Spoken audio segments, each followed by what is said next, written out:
hazme. Hudaý Taala'nın kudret kelamışı. Her kim amele salih etse, her kim bir qawiş etse, özü de Hudaýa peýgambere kıyamada imanı bağ olsa, فَلَا يَخَافُ ظُلْمًا وَلَا هَضْمًا hiç korkmasın deyiptir. Sogabından nag kemeler mi kadip?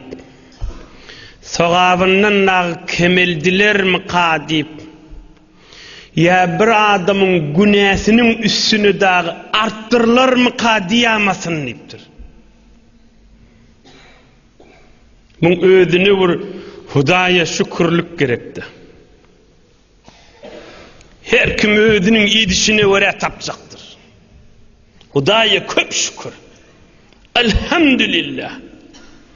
Her kim özünün peýline öre Hudaý ceza verecektir. Bu edin işine öre.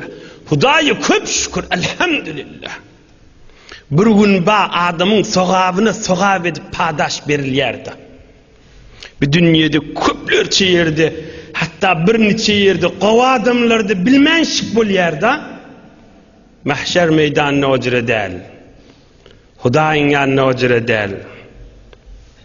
Bu dünýede ka wagtda bir gowa adamlarda ba aýdamaly ýerleri, bilýän ýerleri, düşünýän ýerleri bilmenşik bolýar. Hudaý bilmenşik bolmaýar ey cemaatlar. Men bir teberrüken okşaýyn bu mübarek ayet. وَمَنْ يَعْمَلْ مِنَ الصَّالِحَاتِ وَهُوَ مُؤْمِنٌ فَلَا يَخَافُ ظُلْمًا وَلَا هَضْمًا hiç korkmaň diýipdir. Bir neferiň günäsiniň üstüne artykmaz günah hiç goýulmaýar diýipdir. Bir neferiň sogabyndan hiç kemeldilmeýär diýipdir. Mahtumul İşan aýtýandyr, ýaxşy ýaman eden işiň başyňa birin gaýdyp gelse gerekdir diýip. Ýaxşy ýaman eden işiň başyňa birin gaýdyp gelse gerektir. Ey nagatdy bir ýagdaýdan gözleýäňdi begenilýe. Bir gün her kim hakyna ýetişýe. Bigice başa wagt gerek kelki. Başa gurrun gerek kelki. Her kim bir gün hak soralýa. Awray aljak bolsaň artyk işle diýipdir könüle. Artyk işleýäniň padaşyn beýli gow berilýär. Awray aljak bolsaň artyk işle diýipdir könüle. Bigice artyk işlerlerden eşitersiňiz bu meýdanyna.